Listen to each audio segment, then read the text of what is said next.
Hola, ¿cómo están? Muy bienvenidos. Estamos partiendo una nueva semana. ¿Qué nueva semana? Ya la partimos el día de ayer, pero estamos partiendo una nueva entrevista a través de Soy TV de Soy Chile. Soy Ángela Bustamante y los voy a estar acompañando en esta entrega en donde vamos a estar abordando una temática que preocupa, que hoy día ha hecho que se inicien investigaciones al interior de planteles educacionales y también se hable mucho acerca de cómo se recepciona a los nuevos profesionales, estudiantes en lugares como sus centros de práctica, sus internados en el caso de los estudiantes o futuros profesionales de la salud. Todo esto en el contexto de la muerte de la estudiante de terapia ocupacional Catalina Cayasaya, quien se quitó la vida a mediados de marzo y que hoy día ha traído varias consecuencias, ha incluso hecho eco en la prensa internacional. Si ustedes revisan, hace muy poco también la BBC abordó esta temática. Así que para hablar acerca de esto, de las profundidades que tiene el ser acosado y las consecuencias que ya vemos puede tener, es que estamos en contacto con Julio César Carrasco, él es psicólogo con quien vamos a conversar este día. ¿Cómo estás, Julio César? Ángela, Dije ¿qué tal? Juan ¿Cómo Carlos, estás? dije Julio César Carrasco, Julio César. Instituto Julio, Kensui, psicólogo clínico. Julio César Carrasco, ahora sí lo dije bien. Julio César Sí. Carrasco, psicólogo clínico con quien vamos a abordar el tema del acoso. Julio César, ¿cómo están viendo? Me imagino que cuando uno es profesional con otros colegas conversa de ciertos temas, ¿cómo están viendo ustedes o cómo ves tú desde la perspectiva de tu profesión este tema del acoso hoy día en la sociedad? Sí, primero que todo, yo creo que hay que contextualizar esto y dentro de la clínica, de los pacientes que nos llegan, en el grupo de los que están estudiando en la enseñanza media, finalizando, viene la PAES o los primeros años de carrera, y también carreras de salud, ojo, eso de la BBC es bien interesante, aparece esto del terror académico. Y el terror académico llegan pacientes en esos contextos de ese perfil, porque justamente han sido maltratados y están con un nivel de trauma, inseguridad importante y de repente les cuesta poder salir, egresar, titularse, postergan el examen de grado, etcétera, justamente por esta famosa y lamentable historia de maltrato que genera este entorno hostil para que se genere el aprendizaje. Hoy día somos bastante más conscientes de situaciones que antes eran absolutamente normalizadas. Pero sigue habiendo cierto grupo de la sociedad que considera que cuando alguien pone la voz de alerta, se le mal llama de cristal. Incluso hay todo un concepto de la famosa generación de cristal, que de hecho varias profesionales de la psicología han dicho, paremos con este concepto porque no es tan así, es ofensivo y además va a error. Porque claro, se hace la comparación de que, claro, los jóvenes de antes, la gente que hacía las prácticas, parecía que aguantaba mucho más. ¿Por qué tenemos que hacer ese stop y hoy día abrir bien los ojos ante estos casos que estamos viendo como el que mencionábamos al inicio de esta entrevista a Julio César? Tenemos que hacerlo porque cada generación es nueva y tiene un escenario distinto. El devenir histórico de cada ser humano es distinto. El devenir de las nuevas generaciones es entre otras cosas, no solo el COVID, la globalización, las tecnologías de la comunicación y los modelos nuevos de aprendizaje. Entonces nos encontramos con otro contexto donde nosotros dificultosamente podríamos compararnos con ellos porque nosotros usábamos un diccionario, una biblioteca, usábamos fichas bibliográficas, qué sé yo. Es otro contexto, son otras instancias, son otras necesidades. Es otro ser humano y sus circunstancias que tiene que habitar distinto. Entonces, desde el palco de la generación anterior o qué sé yo, no podemos hacer un análisis realmente objetivo. Son otras las variables. Y para cerrar con esto, o sea, de verdad cuando digo el COVID no estoy poniendo un dato más, estoy hablando de el dato, porque cuando estábamos en plena pandemia, decíamos, bueno, va a venir una segunda pandemia, la de la salud mental, y tenemos que hacernos cargo, vamos a tener que poner todo nuestro esfuerzo en ello. Lamentablemente no ocurrió, y tenemos hoy día, que duda cabe, maltrato hacia los profesores, mucho bullying en Chile, desmedido absoluto, y tenemos este maltrato hoy día que estamos viendo lamentablemente con Catalina y que ya lo vimos en abril de 2019 con los estudiantes de arquitectura de la Universidad de Chile que no podían dormir y estaban sumamente cansados. Y ahí estamos alterando las condiciones básicas para que un ser humano esté tranquilo, que hablamos de Maslow, hablamos de la pirámide, ¿no es cierto?, de necesidades, y las principales necesidades son comer, dormir, descansar, reparar esa energía para que se genere el aprendizaje. Si el aprendizaje no es un foco aislado del contexto de un equilibrio homeostático en el ser humano. ¿Cómo hacemos ese cambio de chip cuando quienes hoy día, por ejemplo, imparten cátedras en universidades, en institutos, en los mismos colegios, quizás pertenecen a otra generación? Ahora, el, el tener buenos tratos con las personas, yo creo que es una opinión personal, debería ser no debería distinguir generaciones. El buen trato debería existir siempre, sea la generación que sea. Pero claro, antes en la educación estaba mucho este concepto que es muy antiguo, ya prácticamente no se usa, que la letra con sangre entra, que había como esta situación de que efectivamente había que ser rudo para que la gente hiciera caso o en el fondo adjuntara ciertos comportamientos. ¿Cómo se hace el cambio de chip cuando decimos que quizás hay generaciones que hoy día no le prestan tanta atención a que está generando en vez de algo agradable, como es ingresar al conocimiento, un horror académico? O sea, tenemos que reaprender y tenemos que desaprender.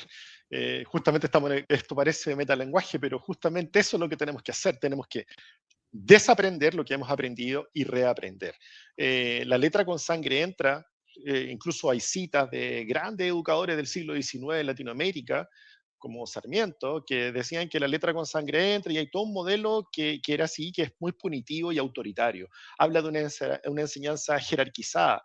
Pero después esto habla de disciplina estricta, habla de castigo, eh, pero las neurociencias nos han enseñado que esto no es así. Y después tenemos este educador maravilloso que es Paulo Freire, ¿no es cierto? Que este educador brasileño que nos plantea que él criticaba este tipo de educación como una educación bancaria, la denominaba conceptualmente como una educación donde este señor experto depositaba el conocimiento en el alumno de una manera pasiva. Y él habla, ¿no? Él habla de la importancia de empoderar al estudiante, de fomentar la participación activa, y eso ha venido evolucionando. Por otra parte, también en la psicología del aprendizaje estaba validado, y tú habrás visto películas o cuentos, historias donde le ponían un gorro de burro, lo tiraban al rincón, habían castigos, y eso era parte de un modelo, de un enfoque de psicología del comportamiento conductista clásica, donde estaba validado el castigo, era parte del modelo oficial, y que durante el siglo XX fue evolucionando, restringiéndose, ya no hay castigo, hay reforzamiento positivo, etcétera. Y hoy día hablamos de un modelo de aprendizaje más bien co-constructivista y humanista. Y es lo que nosotros debiéramos llevar también a la educación superior, como en estos casos. Debiéramos a estos expertos también profundizar en protocolos y en educación en salud a ellos, pero también a los alumnos, y también generar instancias de diálogo voluntarias, pero también de denuncias, pero que tengan un efecto real, porque Catalina denunció muchas veces. Y tiene que llegar a quinto año donde se encuentra en el taller para que ella no pueda soportar el dolor, porque esa es su cita, no soporto más el dolor. Entonces, algo pasó que no se está escuchando. Y estamos hablando de centros educacionales de prestigio. Julio César, em, mientras te escucho, me haces reflexionar y pensar que cuánto de cariño y de amor nos hace falta en nuestras relaciones, porque he escuchado, a mí me toca ser apoderada en diferentes cursos y he escuchado papás decir, bueno, yo a mí no me interesa que a mi hijo en el colegio la X profesora lo quiera o le entregue señas de cariño, yo necesito que ella le enseñe.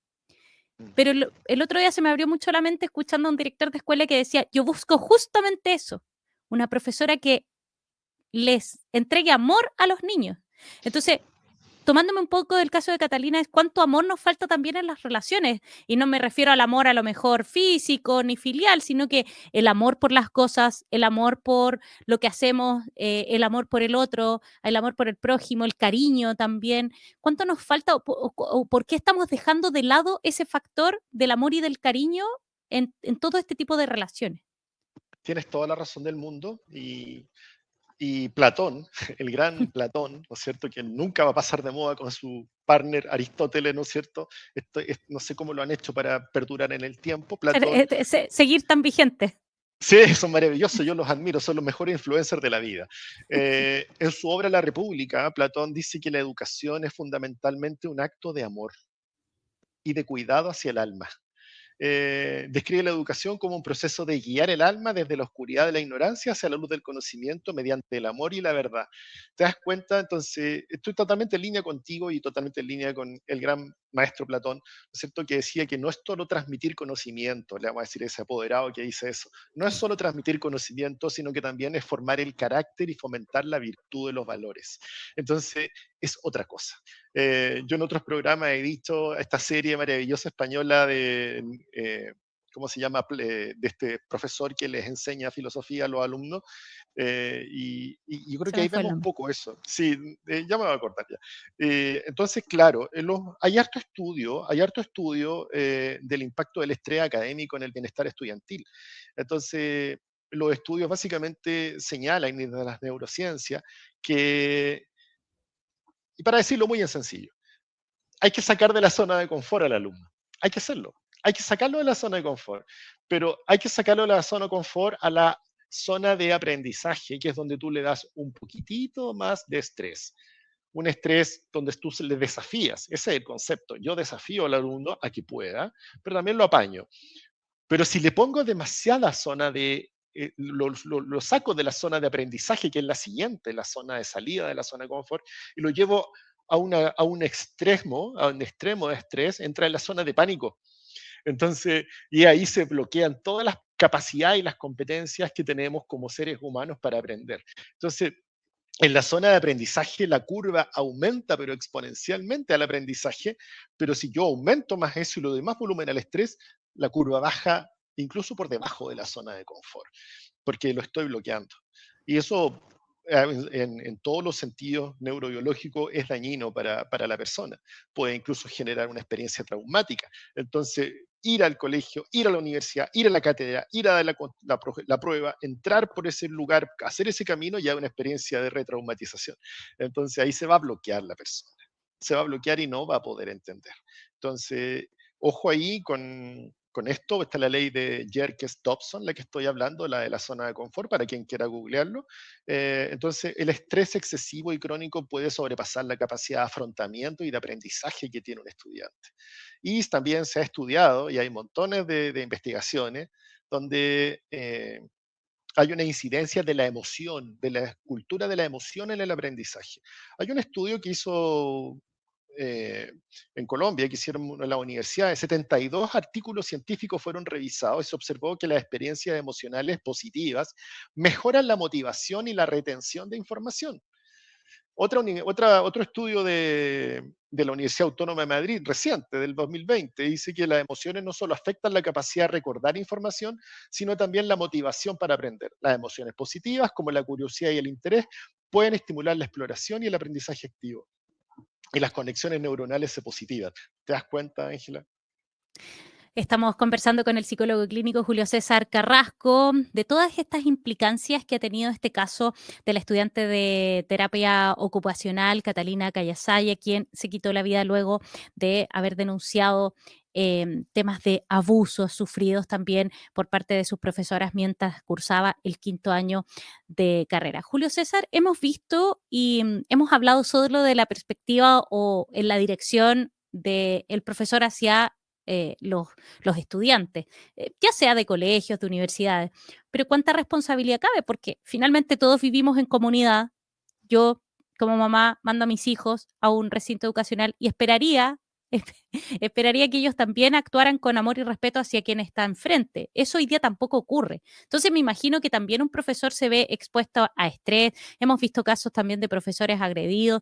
Hoy día hay una situación, tú lo mencionabas, de post Antofagasta. pandemia de mucha violencia, de profesores también que están en una situación bien crítica. ¿Cómo abordamos también desde las familias o desde los núcleos familiares el que también colaboremos todos en que se den las buenas condiciones para que todos finalmente puedan desarrollar sus aprendizajes y tener una buena calidad de vida? Yo creo que no estamos en un tiempo de pormenorizar o mirar ya lo veremos o ya habrá que estudiarlo, no es para tanto. Hay una frase genial que dice, no lo vimos venir. Y ya sabemos los chilenos qué pasó. Entonces, claro, yo creo que lamentablemente lo que sucedió en Antofagasta con la maestra que se suicidó y lo que sucedió con Catalina y lo que está sucediendo a diario en personas que no conocemos, y basta ver el Instagram que creó la mamá de Catalina con la cantidad enorme de comentarios y mensajes, y lo que hizo la BBC, que también lo muestra que no es un fenómeno solo de Chile, sino que también del mundo en las carreras de salud, por ejemplo, es que hoy día yo creo que tenemos que tomar en serio que ya no podemos no hacernos los de la chaca. Tenemos que inmediatamente llega una situación, estudiarla inmediatamente. Hay vidas de por medio. Estamos hablando de vidas que ya no están con nosotros. No puede ser que Catalina le haya dicho a todo el mundo, no puedo soportar tanto dolor. Eso lo dice todo.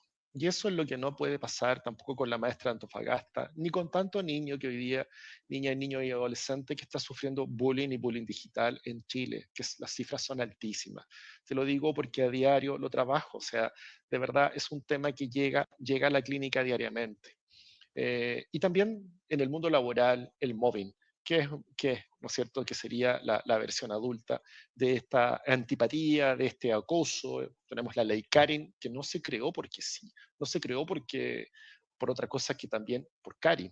Entonces, tenemos que hacernos cargo ya, ahora es cuando. No hay tiempo de bajarle el perfil, de taparlo con tierra, de conversémoslo, que esto nos va a traer un problema. No, esto hay que ser sumamente activos, reaccionar inmediatamente y como padres entendamos y le volvemos a decir a esa apoderada que la estamos utilizando como imaginario, que cuando uno entra a una empresa, y entra a una empresa X, uno dice, mira, esta es la política de la empresa y te hacen la inducción y aquí trabajamos y esta es la forma en que nosotros vemos y queremos, ambicionamos el mundo y nuestra misión. Bueno, cuando nace un niño, una niña, es lo mismo, pero en su familia. Eso se llama inculturación primaria y es lo que le entregan todos los adultos responsables, mamá, papá, abuelitos, tíos, todas las personas adultas que le están formando a ese niño en cuanto a cómo comer, cómo ir al baño, valores, respeto, dar las gracias, todo lo que ocurre en esa inculturación primaria que luego le damos a las tías, perdón, a las parvularias, a la educadora, ¿no es cierto? Y después en el colegio. La inculturación secundaria. O sea, le estamos entregando algo, le estamos entregando un diamante para que siga puliendo ese diamante y no solo en conocimiento, porque el conocimiento que hoy día no tiene tanta importancia, el conocimiento hoy día se está actualizando cada 5 años, pasa de moda, si tenemos que reinventarnos a cada rato. Lo que no podemos reinventar a cada rato es cómo llevar ese arbolito derechito, bien regado, con amor, con cariño, entregándole directrices para que se prepare, sobre todo hoy día, porque hoy día la flexibilidad y la capacidad de poder surfear olas es lo más importante en un educando, en un profesional futuro, porque todo está cambiando y está cambiando muy rápido. Entonces, ¿qué sacamos con que sea súper, súper, súper, súper eficaz y eficiente en eso y memorice y no duerma? Porque es una estupidez, disculpa que te lo diga, pero es una estupidez. Si una No te persona no preocupes por duerme, eso. difícilmente va a poder concentrarse. Esa persona O está sea, si totalmente alguien lo está alterada. pasando mal en algún lugar, difícilmente va a poder disfrutar de lo que se está viviendo ahí, que Lo sea el estamos contexto llevando que a una sea. experiencia traumática cualquiera. Si nadie que ha vivido un portonazo el otro día podría rendir estupendo, ¿no es cierto? Esto no es tan O va a distinto. querer volver a andar por esa misma calle O va a en querer, un ¿no es ejemplo. cierto?, que le digan solo el tema de la canción, ¿no es cierto? Le digan universidad, carrera, le digan esto o lo otro, ya con eso tú lo activas. El trauma así funciona. Cualquier disparador del presente me activa el recuerdo traumático del pasado y eso es lo que le ocurre a todas estas personas, a todos estos niños, a estos jóvenes. Julio César, oye, interesantísima conversación con Julio César Carrasco, psicólogo, esto en el contexto de la muerte de esta estudiante de terapia ocupacional quien se quitó la vida luego de denunciar que estaba sufriendo acoso por parte de sus profesoras cuando esto cursaba el quinto año de carrera. Julio César, si alguien hubiese hecho eco y para dar quizás algunas luces a quienes nos están escuchando, eco de las denuncias de Catalina, ¿es rescatable de las garras del acoso y de ese hoyo profundo? Porque hay gente que dice, bueno, ¿cómo va a ser para tanto? Oye, uno se puede recuperar. Es un trabajo largo el poder sanarse, porque me imagino que te impacta a niveles muy profundos ya para tomar la decisión y decir, oye, no aguanto el dolor. La verdad es que la opción es quitarse la vida. Me imagino que te va impactando en capas súper profundas. Entonces, si alguien hubiese hecho de estas denuncias de Catalina, ¿se alcanza a sacar de ese hoyo profundo donde estaba cayendo? Muy probable, muy probable. Y también acá tenemos que entender y tomar mucho respeto cuando agarramos estas redes sociales de 140 caracteres y mandamos ahí un discurso de moralina liviana, porque cada ser humano es distinto. Cada ser humano tiene una historia de vida. Fue un niño, una niña distinta. No sabemos qué le pasó a cada uno de esas personas. Entonces, eso va a hacer que algunas personas sean más resilientes y otras no tanto o que ciertas temáticas le sean más delicadas para esa persona. No podemos generalizar desde el discurso de generación de cristal o qué sé yo, que la persona es débil o que es flojera. Cada ser humano es distinto, lo sé porque a cada día, cada paciente es distinto, cada paciente tiene una historia diferente y afronta desde cómo puede hacerlo, desde sus historias traumáticas o desde sus historias a lo mejor más resilientes, pero cada ser humano es distinto y por eso es que sí podemos tomar carta en el asunto, tenemos que reaccionar inmediatamente porque mañana ya no hay tiempo, mañana esa persona ya no está con nosotros y nos falta.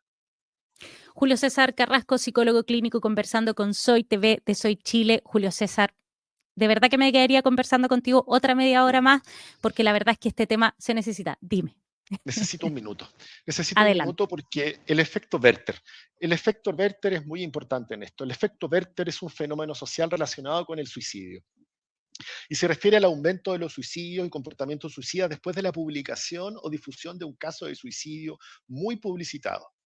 Y este es el caso. Entonces, tenemos suicidios mediáticos muy importantes en maestros, en alumnos, en personas de la salud, etcétera. Entonces, es crucial que nosotros, quienes estamos en estos espacios, y sobre todo tú, Ángela, que los medios de comunicación traten este tema con esta sensibilidad y eviten la idealización del suicidio. La comunicación abierta y la atención a señales alertas tienen que marcar la diferencia para prevenir conductas suicidas autodestructivas. Es importante señalar eso y acordarnos que hay un protocolo de suicidio en Chile y también está el Salud Responde al 600-360-7777. Muchas gracias. Muchas gracias. No, a ti, Julio César. La verdad es que lo que más nos interesa en Soy TV es justamente poder difundir estas informaciones, ayudar a quienes quizás podemos rescatar, como decíamos, de ese hoyo en donde puedan estar cayendo y ser una pequeña luz. A lo mejor no tan ambiciosos, pero a lo mejor poder colaborar con algo en una situación que, como tú bien dices, la verdad es que ya no hay tiempo para meditarlo, verlo después, sino que es momento ahora. Gracias, Julio César, por tu tiempo y venir a Perfecto. acompañarnos. Muchas gracias. No, a ti. Nuestro invitado, Julio César Carrasco, psicólogo clínico, abordando esta situación, esta, este debate no es un debate simple, es un debate profundo, es una situación que hay que revisar ahora, como nos decía Julio César, porque la verdad es que el tiempo corre y se están perdiendo vidas. Nosotros, esta entrevista va a quedar a través de nuestro Soy TV, pueden buscarla en www.soychile.cl y, por supuesto, todo el material que nuestros compañeros están generando desde el norte y hasta el sur del país, porque somos la red de medios regionales más grande de nuestro país. Yo me despido, nos encontramos muy pronto y por supuesto, busquen las noticias de su región a través de nuestra red. Que estén muy bien.